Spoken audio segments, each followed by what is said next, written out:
Olá, boa tarde. Antes de mais nada, eu quero agradecer pelo convite. Estamos muito honrados aqui em partilhar um pouco do, da nossa luta, né? Partilhar aqui um pouco da nossa história.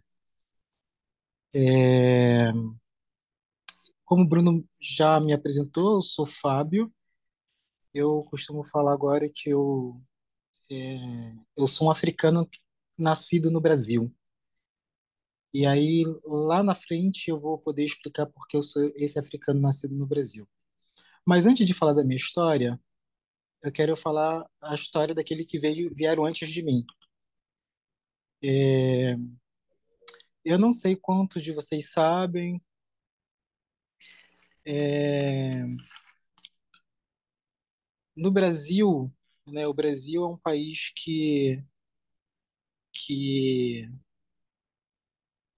ele, ele, ele tem uma cultura muito efervescente a partir da cultura né, afrodiaspórica. E comigo e com minha comunidade não é diferente. Lá no continente africano existiram quatro rotas, que eram rotas de sequestro de pessoas pretas para ser escravizados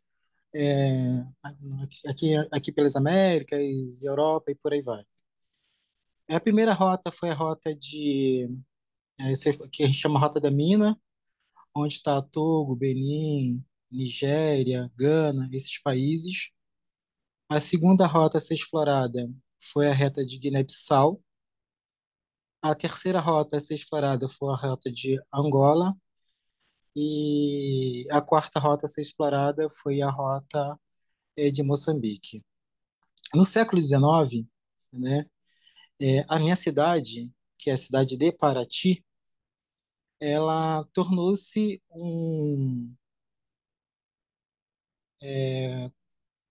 como posso dizer, ela tornou-se um, é, um tráfico legal de pessoas escravizadas, né? Ela foi uma rota clandestina de pessoas escravizadas.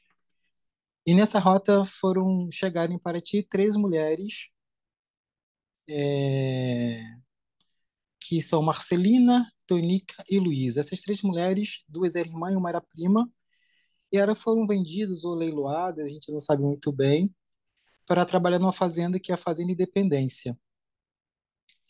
E na época estava muito ascendente o ciclo que a gente chama de ciclo do ouro verde, que é a plantação de café e cana-de-açúcar.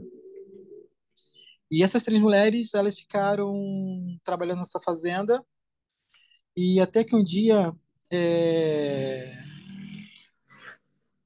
desculpa, tá passando uma moto aqui. Até que um dia, é, os donos da fazenda acharam que seria muito mais lucrativo trabalhar, né, é, com o escoamento dos minérios extraídos em Minas Gerais do que com o café e cana-de-açúcar, porque já tinha passado quase 300 anos ali de exploração daquela terra, então a terra ela não estava tão produtiva.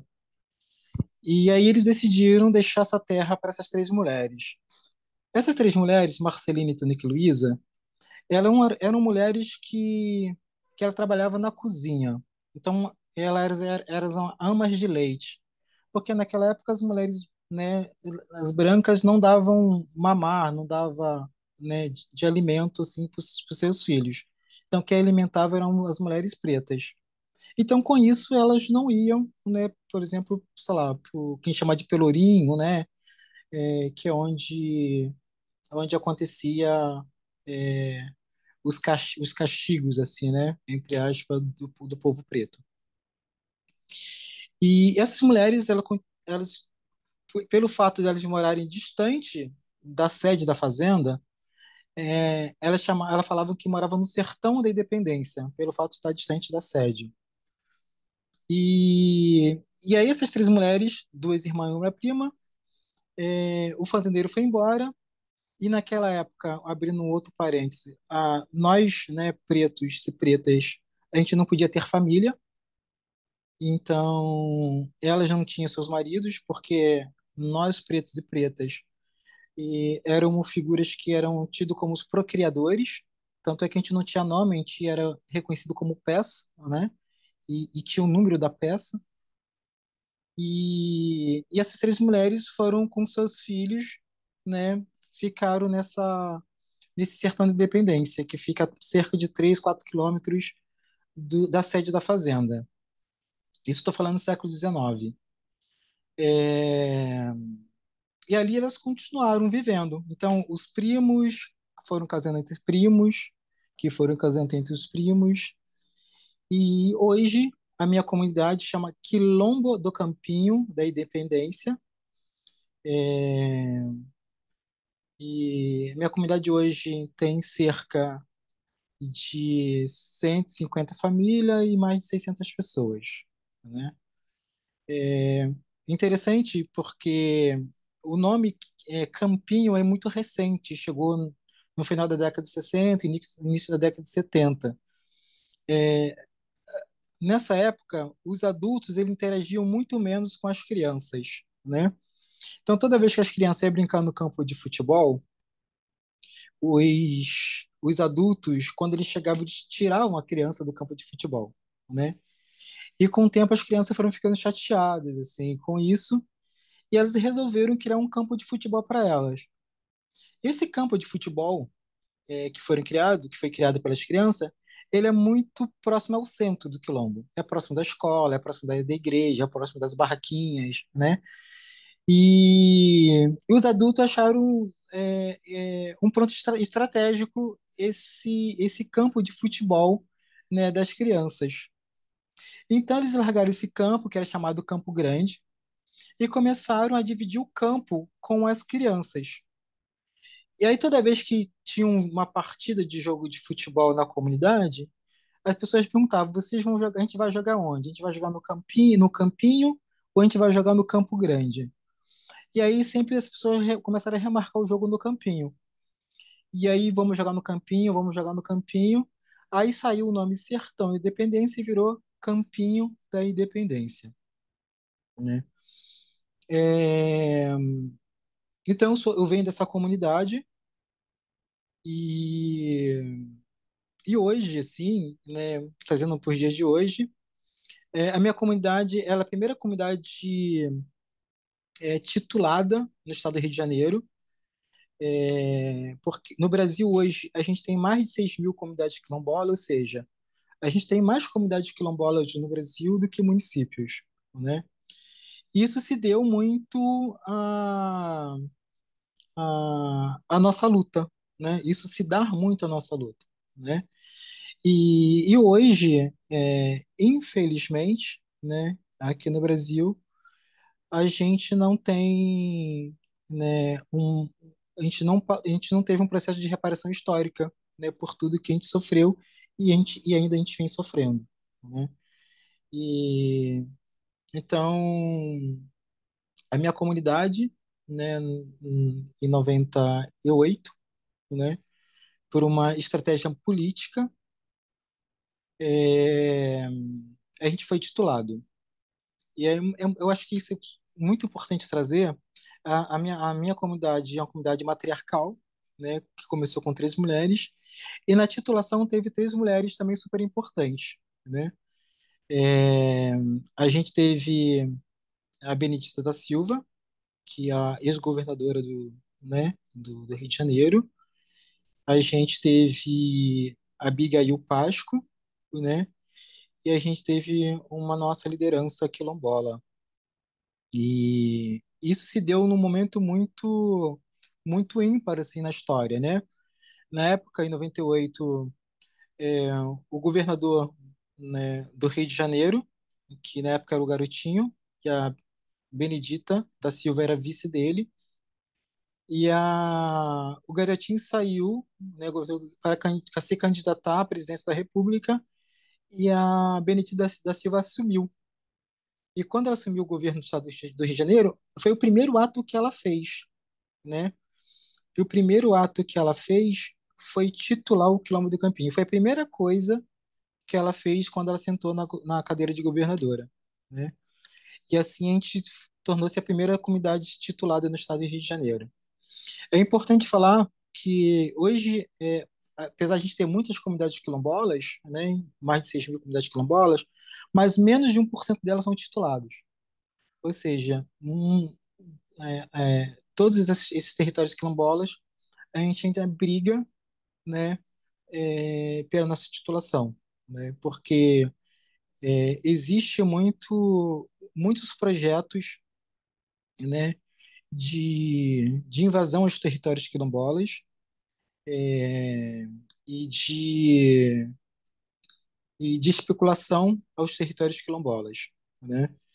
E então essa é uma grande luta, que é a maior luta hoje de nós povos quilombolas, não só de povos quilombolas, mas de nós povos tradicionais, né? Eu acredito que os povos originários, né?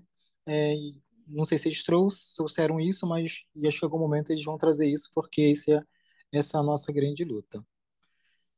É, e eu venho dessa comunidade, eu sou, eu tenho uma irmã, que é a Flávia, sou, sou filho de Álvaro e Dalva, Álvaro Martins e Dalva da Conceição Martins, e a minha criação, ela sempre foi dentro do território quilombola. É importante ressaltar também que o meu território quilombola, ele está no sul do estado do Rio de Janeiro. E a minha comunidade, ela está mais ao sul ainda, né, do território. Ou seja, a gente é uma das últimas comunidades, do estado do Rio de Janeiro. Então, até a década de 60, 70, até a década de 80, por exemplo, o caminho que ligava a minha comunidade à cidade era uma trilha. Então, levava-se 4 horas, né, de caminhada. Meu pai, né, Álvaro Martins, e minha mãe Dalva, eles fizeram muito esse caminho até a cidade, porque naquela época não existia dinheiro, né? Então tudo era através das trocas, através do escambo. Então, por exemplo, lá a gente tem produção de farinha. Então a gente produzia farinha, a gente levava um saco de farinha que pesa em média de 60 quilos. Então era 4 horas andando com um saco de farinha nas costas de 60 quilos para chegar na cidade e trocar pela querosene, que era para fazer a lamparina na época, né, para fazer o fifó, que era o combustível, né, de energia que a gente conseguia produzir, né, e trocar pelo sal. O sal, ele servia também como para conservar os alimentos, principalmente carne, peixes, né, é, e E com a abertura da Rio Santos, já na década de 70, né, que é uma rodovia que cortou a nossa comunidade no meio, vieram também a especulação imobiliária. E aí onde começou a nossa luta pelo território, né? Então, Paraty, que era a cidade, que era uma cidade que tinha feito parte da história do país, né, que estava esquecida, e nesse momento Paraty ele começou a ter holofotes, né, porque é uma cidade super linda. Paraty tá na Bahia, e na Baía de Paraty tem 366 praias, 365 ilhas, cachoeiras incontáveis. Então é um lugar muito paradisíaco, né? E chegou pessoas dizendo que o nosso quilombo, o território onde a gente vive, era deles. Sendo que, dessas três matriarcas que eu falei, tia Luísa morreu com 132 anos, tia Luísa com 136 e tia Marcelina a gente não sabe com quantos anos, né? E então o pessoal fala assim, cara, como que essa terra é de vocês se a gente vive aqui há mais de 100 anos, né? E foi aí que começou o processo de luta pelo nosso território. Esse processo de luta pelo nosso território, ele infelizmente acontece em outros territórios, desses 6 mil, né, território espalhado pelo país, tem luta muito parecida com isso, né? E aí foi a nossa briga pelo território, que durou até 98, com a titulação que eu acabei de falar com a Benedita da Silva, estando governadora do estado do Rio de Janeiro. Então, eu venho dessa comunidade e sendo criado no meio do mato, eu nunca tive é, é, interação com os grandes centros, né? Até porque o centro fica muito distante. E o cinema, para mim, é algo muito novo, inclusive é algo muito, eu acho muito curioso a minha entrada no cinema, né? A minha entrada no cinema, ela começou a partir com audiovisual, a partir do Pontão de Cultura, que eu acho importante ressaltar isso, que foi no governo Lula de 2002, né? Começou o ponto de cultura e depois os pontões de cultura. Inclusive o Bruno que está aqui foi um dos meus professores no audiovisual, que me introduziu no audiovisual. E essa foi a minha primeira experiência, né? Eu já era músico, né? E um dia, nesse processo de luta pelo nosso território, né? A gente lutando para garantir a titulação de outros territórios, a gente foi fazer um acampamento no INCRA, no Rio de Janeiro. E, e aí a gente passou lá 3 dias tocando tambor, né? Até que o superintendente do INCRA viesse a conversar com a gente. E um dia, uma vez isso sendo feito, eu, moleque da zona rural, da roça, queria desbravar o Rio de Janeiro. E fui desbravar o Rio de Janeiro, isso em 2010. Eu, eu vi uma parafernália montada numa das praças do Rio de Janeiro, que chama Praça 15, e eu, curioso, perguntei o que tá acontecendo aqui? Eles falaram, olha, a gente está fazendo um filme. E o meu olhinho brilhou, assim. Falei, nossa, então eu fiquei apaixonado por aquela parafernália. Aí eu perguntei, aquelas imagens bonitas que a gente vê na televisão, é feita dessa forma? Ele falou, é. Eu dei mais uma caminhada de alguns metros e encontrei a Escola de Cinema Darcy Ribeiro, né? E eu entrei na Escola de Cinema de Darcy Ribeiro e estava tendo uma aula aberta de dois grandes cineastas aqui do Brasil, que é o Walter Lima Júnior e Rui Guerra. E aí eu me apaixonei, né?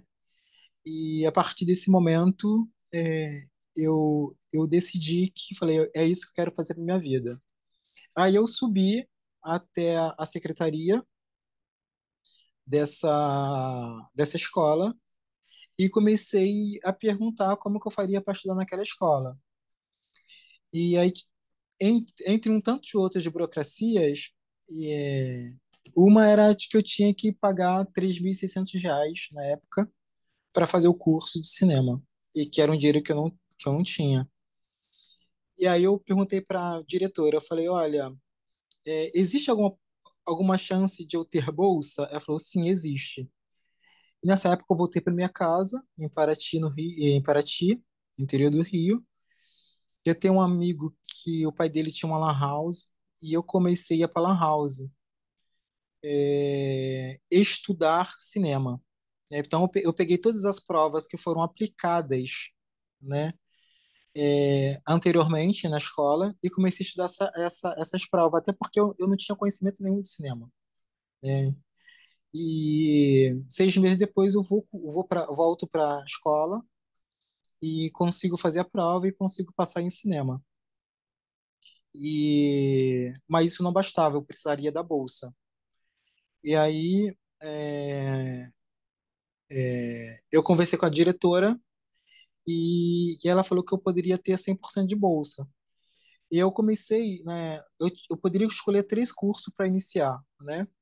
Eu poderia escolher o curso de montagem, o de direção ou roteiro. Eu escolhi montagem de uma forma muito estratégica também, porque a professora de montagem, ela sempre vai precisar de auxílio, né? Eu já sabia disso.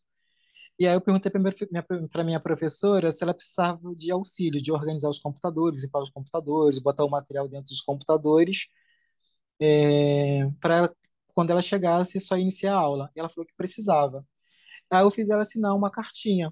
E essa cartinha foi a carta, né, que me deu 100% de bolsa para começar a estudar na Darcy Ribeiro, né? E aí começou a minha trajetória no cinema, né? E aí eu estudei, eu fiz os 3 módulos na Darcy Ribeiro, fiz direção, roteiro e montagem. Quando terminou isso, eu decidi que queria fazer uma especialização. Aí eu me mudei para Cuba e morei em Cuba, fiquei um tempo em Cuba me especializando. E, e quando terminou a minha especialização, eu voltei e comecei a morar em São Paulo, porque eu precisava já trabalhar, né? Precisava pegar experiências. E aí começou a minha trajetória, né, na publicidade, né? E aí chegou um momento em que eu falei, nossa, eu não estou vendo a minha história. Eu não estou vendo a minha história dentro desse mundo do audiovisual. A história de nós quilombolas. E aí eu decidi voltar a escrever e roteirizar minhas pesquisas. Uma das minhas pesquisas né, de TCC foi sobre os príncipes e princesas negros que foram sequestrados do continente africano para ser escravizados no Brasil. E essa pesquisa me fez viajar o Brasil inteiro. Eu passei 2 anos viajando o Brasil inteiro atrás de pesquisas como essa. E aí eu decidi pegar essa pesquisa e transformar ela num roteiro fílmico, que é o filme Agudais, que foi o que o Bruno mencionou. Os Agudais são os pretos e pretas que conseguiram retornar para o continente africano durante ou depois da escravidão. Então, assim, como é a minha história, né? Isso era uma das minhas maiores indignações, né? Porque a minha história sempre começava dentro do navio negreiro, porque ela começava com as 3 mulheres que tinham chegado no navio negreiro. E eu falei, a minha história, ela não começa no navio negreiro. E aí eu escrevi esse projeto e fui para o continente africano pesquisar os agudais. E nessa pesquisa, que foi já em 2022, né? Eu aproveitei para rodar esse filme Agudais, é, eu pensei em fazer um teste de DNA para saber de onde a minha ancestralidade, de onde eu fui sequestrado. Mas no meio eu falei, não, se eu fui sequestrado de algum lugar, eu vou reconhecer esse lugar e as pessoas vão me reconhecer. E aí eu comecei a minha viagem no norte de Namíbia, divisa ali com Angola. Aí cheguei em Angola, atravessei de Benguela, né, até os Aires, que eles chamam, né, até o norte. Então saí do sul de Angola e fui até o norte. E, é muito curioso quando eu cheguei no norte, e sim, conhecendo muitos povos, né? E quando eu cheguei no norte de Angola, né, na capital do Congo, chama Mbanza, Congo, assim que eu cheguei no hotel, eu já fui confundido com né? E eu achei aquilo muito curioso, assim. Aí eu, beleza, entrei pro hotel, tomei meu banho e voltei para comer alguma coisa. Quando eu voltei para comer alguma coisa numa praça, estava tendo uma comemoração. Eu fiquei próximo dessas pessoas que estavam fazendo essa comemoração.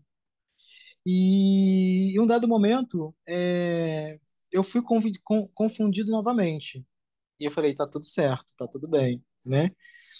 E aí, de repente, essa pessoa que estava fazendo a comemoração era o aniversário dela, e eu comecei a interagir com ela. E aí chegou uma pessoa que era irmão dessa pessoa que estava aniversariando ali, né?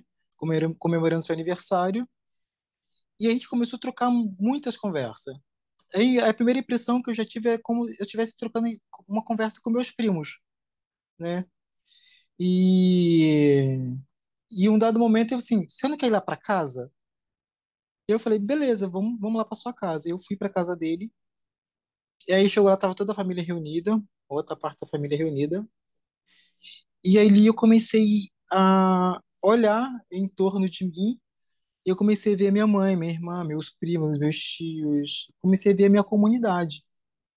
E em um momento ele falou assim, cara, você é africano, você é daqui, né?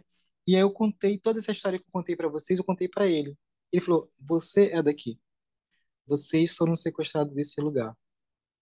E ele falou assim: "Cara, você não é brasileiro, você é um africano que nasceu no Brasil." Então, isso isso me trouxe, né, para um outro lugar, né? Porque quando a gente fala que a gente é quilombola, a gente traz todo um estereótipo do que é ser quilombola, né? Que a gente foi escravizado e um tanto de outras coisas mais, né? Agora, quando eu falo que eu sou um africano que nasceu no Brasil, eu dou um pulo nessa história, né?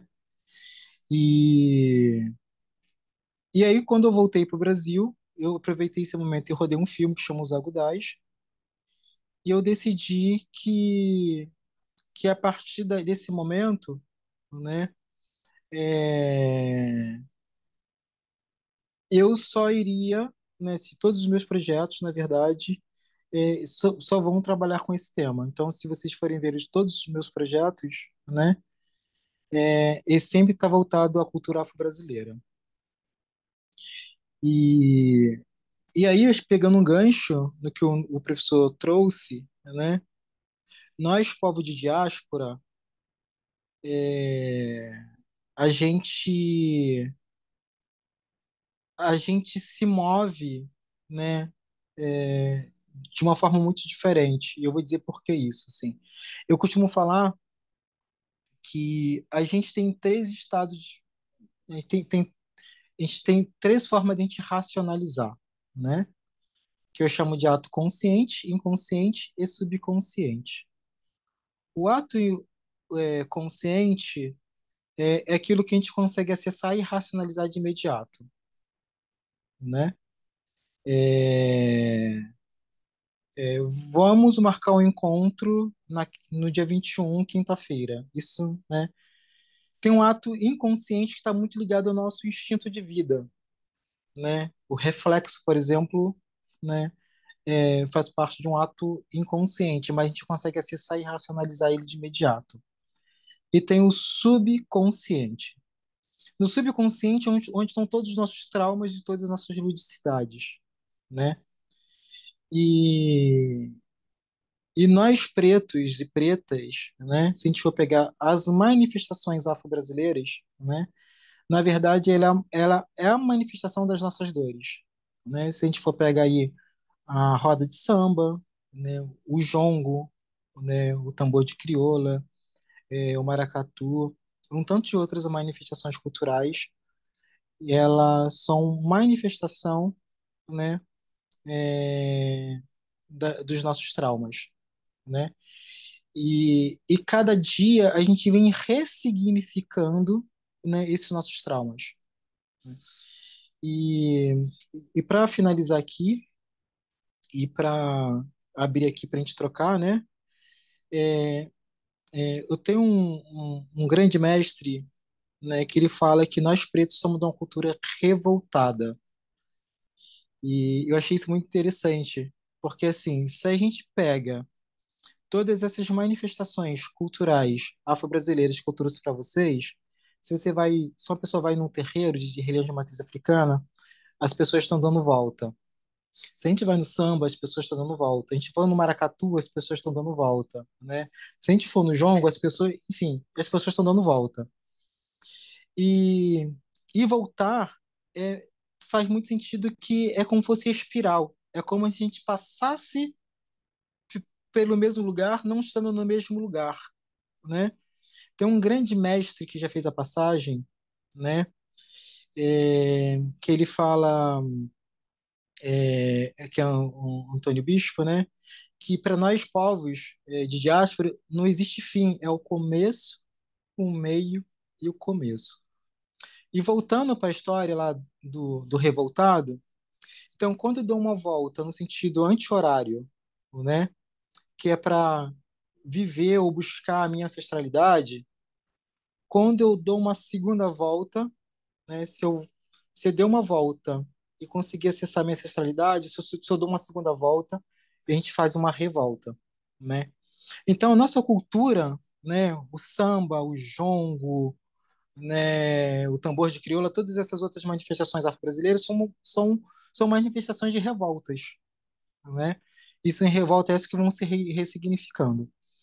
E, e aí o meu cinema, ele é um cinema de revolta nesse sentido, né? Então todos os filmes que eu tenho feito, né, ele está muito nesse lugar da revolta, assim, né? E está muito dentro desse lugar que o professor Abner trouxe. Eu não quero falar sobre a escravidão, né? Porque isso não resume o que a gente é, né? Eu quero falar de onde a gente foi sequestrado, eu quero falar dos nossos povos, quero falar disso que eu vivi no continente africano, né? E, inclusive, o meu próximo filme agora, que chama Malungos, que é um filme que vai ser rodado também no continente africano, vai ser rodado em alguns países do continente africano, é também um filme de revolta, porque a gente vai revisitar os as quatro rotas do tráfico negreiro, né? Que foram aquelas rotas que eu comentei lá no início, né? A gente vai revisitar para que a gente possa nos curar, porque a gente acredita que a gente precisa passar nesses lugares, né? Reconectar com o nosso povo, né? Do continente africano, para que a gente possa se curar de um tanto de outros traumas que a gente é, é, ainda temos aqui no Brasil.